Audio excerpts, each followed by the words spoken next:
오늘 하나님께서 저에게 주신 말씀은 민수기 5장 1절부터 10절까지입니다. 제가 가지고 있는 구약 성경 201쪽에 있습니다. 민수기 5장 1절부터 10절 한 목소리와 함께 합독하시겠습니다. 여호와께서 모세에게 말씀하여 이르시되 이스라엘 자손에게 명령하여 모든 나병 환자와 유출증이 있는 자와 죽음으로 부정하게 된 자를 다 진영 밖으로 내보내되 남녀를 막론하고 다 진영 밖으로 내보내어 그들이 진영을 더럽히지 하지 말라. 내가 그 진영 가운데에 거하느니라 하시매 이스라엘 자손이 그같이 행하여 그들을 진영 밖으로 내보냈으니 곧 여호와께서 모세에게 이르신 대로 이스라엘 자손이 행하였더라. 여호와께서 모세에게 말씀하여 이르시되 이스라엘 자손에게 이르라. 남자나 여자나 사람들이 범하는 죄를 범하여 여호와께 거역함으로 죄를 지으면 그 지은 죄를 자복하고 그 죄값을 온전히 갚되 5분의 1을 더하여 그가 죄를 지었던 그 사람에게 돌려줄 것이요 만일 죄 받을 사람 많은 친척이 없으면 그 죄값을 여호와께 드려 제사장에게로 돌릴 것이니 이는 그를 위하여 속죄할 속죄 수장과 함께 돌릴 것이니라. 이스라엘 자손이 거제로 제사장에게 가져오는 모든 성물은 그의 것이 될 것이라.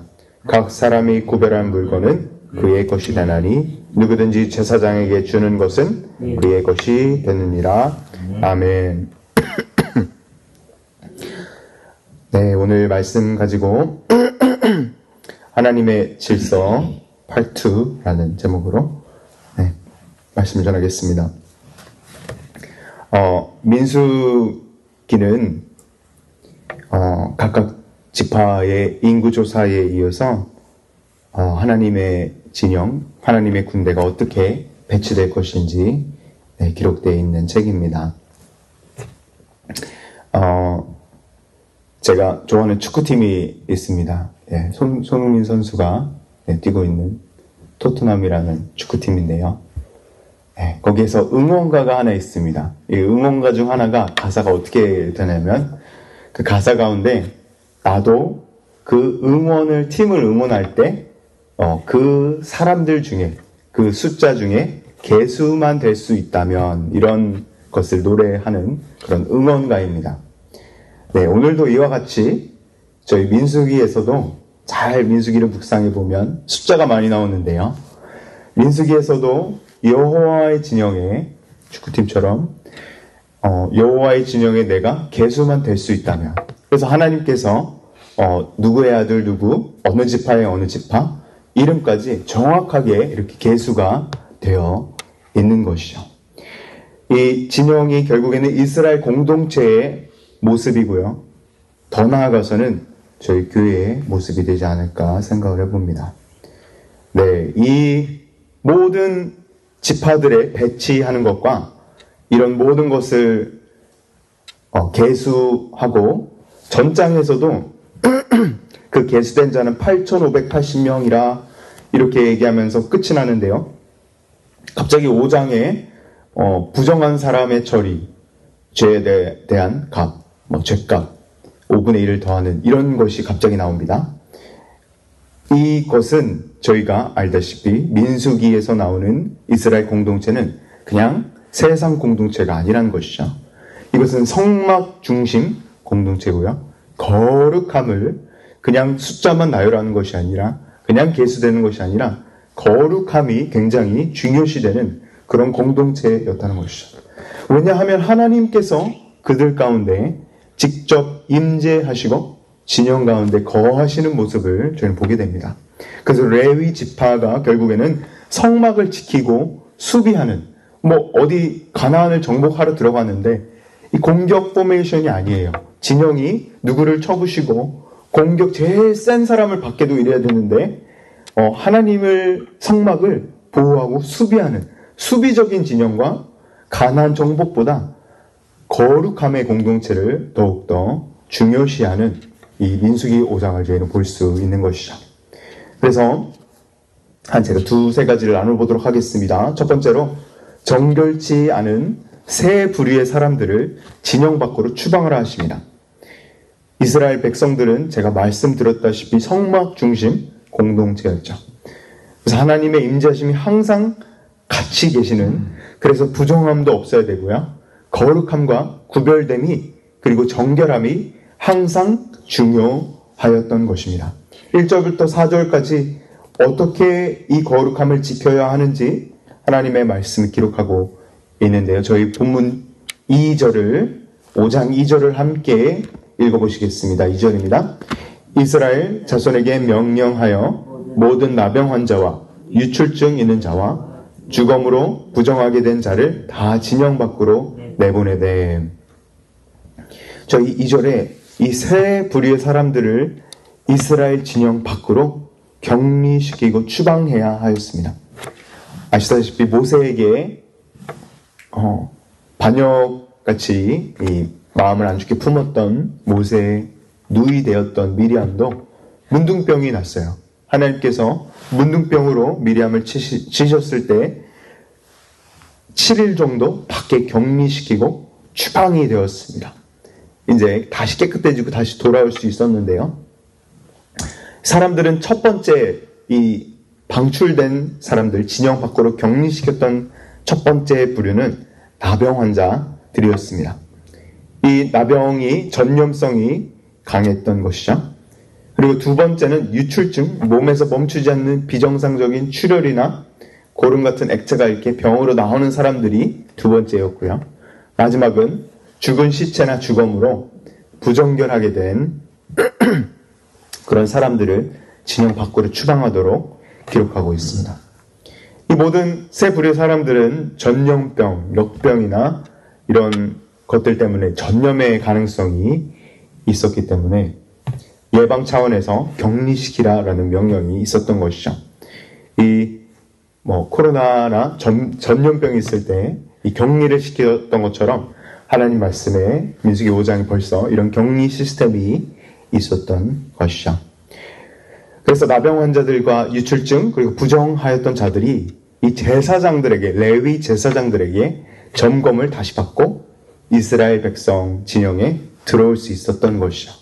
이 레위 지파 사람들의 일이 막중하였습니다. 왜냐하면 이 부정결한 것이 다시 이스라엘 지파들의 그런 대열로 진영으로 들어오지 못하게 막는 그런 수비적인 진영, 공격적인 진영이 아닙니다. 하나님 거룩한 공동체로 들어오지 못하게 막는 그런 형태를 갖추고 있는 것이죠. 그래서 예수님께서도 나병 환자를 많이 고치셨죠. 유출을 하고 이 피 흘리는 여인을 12년 동안 혈류증을 앓는 여인을 고치셨을 때 제사장들에게 가서 점검을 받으라. 제사장들이 누굽니까? 이 레위인들입니다. 레위 지파 사람들에게 점검을 받으라라고 하셨던 것이죠.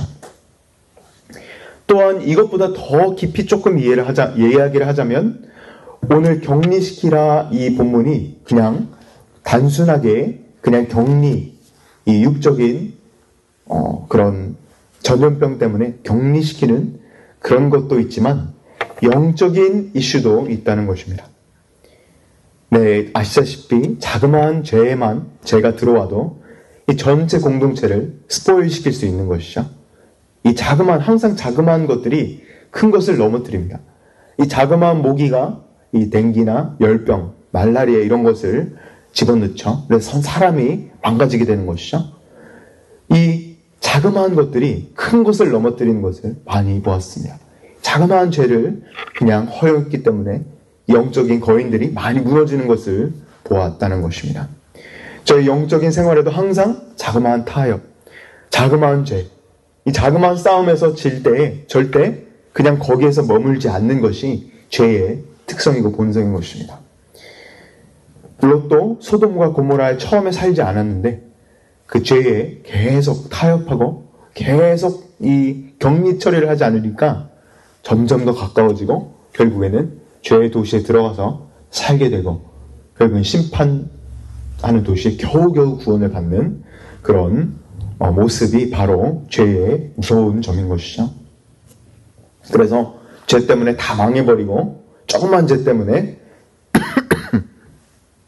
아내도 소금 기둥으로 변할 수밖에 없는, 그런 결과를 낳았듯이 반드시 더디더라도 죄값은 지불하게 되어 있음을 오늘 본문은 민수기 5장은 저희에게 경고하고 있는 것이죠. 주 안에서 사랑하는 성도 여러분, 오늘 본문이 그냥 전염병에 대한 격리하는 부정한 사람의 처리 이런 본문이 아닙니다.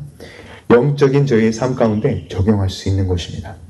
누가복음 16장 10절에 지극히 작은 것에 충성된 자는 큰 것에도 충성되고 지극히 작은 것에 불행하고 지극히 작은 것에 불의한 자는 큰 것에도 불의하다라고 주님께서 말씀하셨습니다. 지극히 작은 것에 신실하고 주님께서 저에게 요구하신 것은 거룩함과 충성입니다. 거룩, 굿, 착하고 잘하였다, 착하고 선하고 충성된 종아라고 저에게 칭찬을 하시기 때문입니다. 오늘도 말씀처럼 자그마한 죄도 용납하지 않으시고 그리스도의 정결한 신부의 영성으로 나아가시는 승리하시는 저와 성도 여러분 되시길 간절히 축원합니다. 저희 두 번째 민수기에서 저희가 집중해야 하는 것은 이스라엘 백성들은 성막 중심 공동체였다는 것입니다. 하나님의 중심, 하나님께서 중심에 계시는 그런 공동체였습니다. 하나님의 평안, 평화를 의미하는 히브리 단어로 샬롬이죠. 샬롬입니다. peace. 이 샬롬은 그냥 평화, 하나님께서 그냥 주신 평화 이것뿐만이 아니라 하나님과 그 창조된 피조물 가운데 완전한 하나됨, 조화, 변형, 건강함, 온전함, 충만함 모든 것들을 의미하는 것이 샬롬입니다. 샬롬. 그래서 예수님 시대 때에도 제자들과 예수님께서 서로 이렇게 인사할 때 샬롬 이렇게 두 번 이렇게 인사를 하였던 것이죠. 샬롬. 이 샬롬이 더욱더 넘친다는 그런 의미입니다. 하나님이 백성들 앞에서 가운데서 거하시고 하나님의 샬롬이 충만하게 임하는, 하나님의 영광이 충만하게 임하는 그런 아름다운 공동체를 주셨는데 이것을 깨트리는 것이 있었습니다. 이것이 바로 서로에게 여호와를 거역하여 범죄 짓는 것이라고 말씀하셨는데요. 저희 6절부터 8절을 6, 7, 8절을 함께 읽어보시겠습니다. 6절부터 읽겠습니다. 이스라엘 자손에게 이르라. 남자나 여자나 사람들이 범하는 죄를 범하여 여호와께 거역함으로 죄를 지으면 그 지은 죄를 자복하고 그 죄값을 온전히 갚되 5분의 1을 더하여 그가 죄를 지었던 그 사람에게 돌려줄 것이요. 만일 죄값을 받을 만한 친척이 없으면 그 죄값을 여호와께 드려 제사장에게로 돌릴 것이니 이는 그를 위하여 속죄의 순양과 함께 돌릴 것이니라. 즉 사람들이 함께 서로에게 상대방에게 범하는 죄를 여호와 하나님을 거역하는 것이라 라고 오늘 말씀하고 있습니다. 상대방에게 죄를 지었을 때 오늘 민수기 말씀은 그 죄값의 5분의 1을 더하여서 죄값을 치르라 라고 하나님께서 모세에게 명령하십니다. 정확한 5분의 1을 매기는 것으로 봐서 남에게 이렇게 피해주고 여호와를 거역하는 이것이 남에게 주는 재산적인 피해를 이야기하는 것이죠. 이 재산적인 피해를 끼쳤을 때 공동체 안에서 얼마나 싸우고 얼마나 다투는 일이 많았겠습니까? 그래서 서로에게 피해를 끼쳤을 때 보상을 할 때 어떻게 화해하고 어떻게 죄값을 지불할 수 있는지 하나님께서 모세에게 말씀해 주셨던 것이죠. 8절을 보시면 만일 죄값을 받을 사람이 어떻게 하다가 죽었어요. 그리고 그 친척도 받을 사람이 없거나 죽었다면 여호와 하나님께 드려 제사장에게 그 5분의 1 죄값을 여호와 하나님께 돌리라고 기록하고 있습니다. 사랑하는 성도 여러분, 놀랍지 않습니까? 그 죄값을 받아야 되는 사람이 없으면 그럼 뭐 죄값 안 하면 되지라고 생각하죠. 저희는 내가 죄진 사람이 없어졌어요. 내가 잘못한 사람이 더 이상 저희 공동체 다니지 않아요. 연이 끊어졌어요. 그러면 내가 할 필요가 없는 것이지라고 저희는 생각하죠. 하지만 여호와 하나님께서는 그 값을 치룰 친척까지도 없더라도 이것을 여호와 하나님께 죄값을 갚으라. 그래서 제사장에게 하나님께 드리면서 제사장에게 드려야 한다라고 민수기 말씀은 기록하고 있는 것입니다.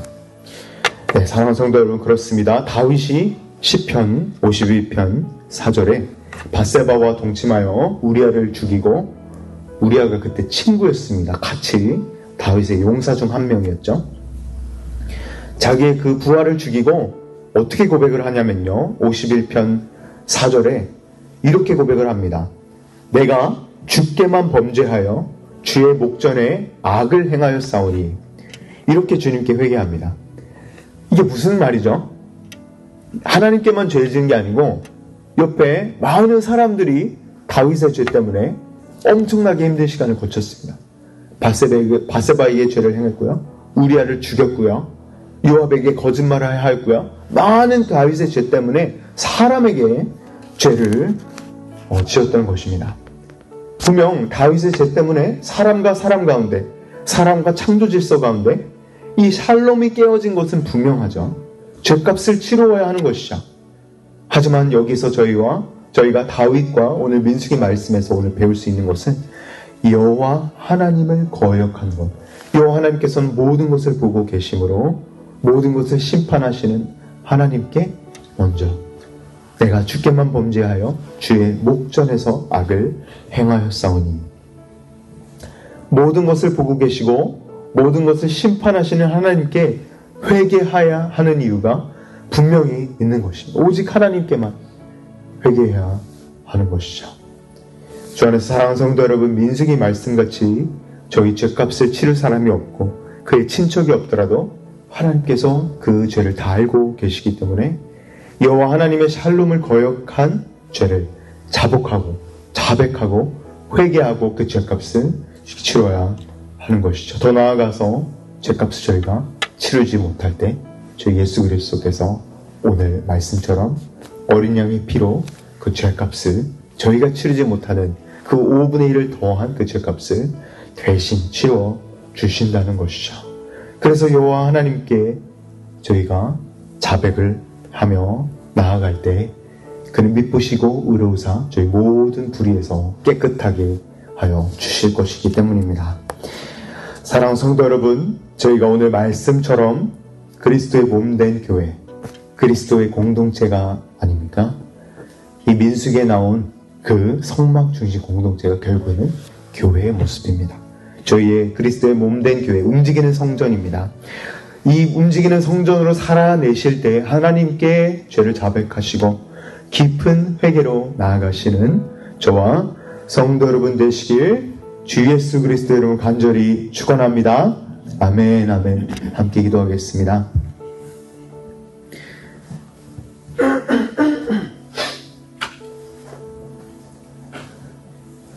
하나님 아버지 감사합니다. 오늘 민수기 5장 말씀을 통하여서 저에게 말씀하여 주시고 어떻게 하나님께서는 거룩한 공동체, 여호와 하나님께서 저희 가운데 거하시는 이스라엘 성막 중심 공동체를 통하여서 저에게 말씀해 주시니 감사드립니다.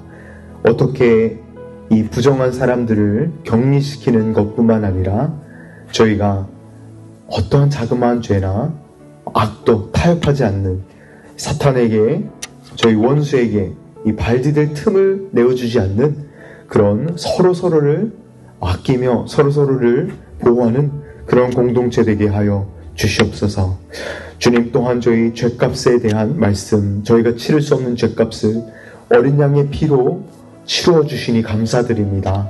저희가 사순절 기간 계속해서 주님의 죽으심과 어린 양의 보혈 흘리심과 주의 십자가 죽으심과 장사 지내심과 또한 삶 안에 다시 사신 것을 기념하는 사순절 기간, 저희가 계속 주님의 그 패션을 묵상하고 주님의 sacrifice를 항상 기억하며 나아가는 저희 오시 샘들교회 모든 성도님들 될 수 있도록 주님 붙들어 주시옵소서.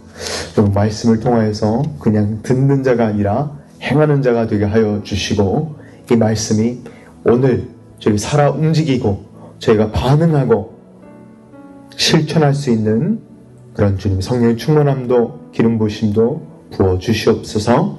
감사합니다. 주님 사랑합니다. 모든 말씀 예수 그리스도의 이름으로 간절히 기도드리옵나이다.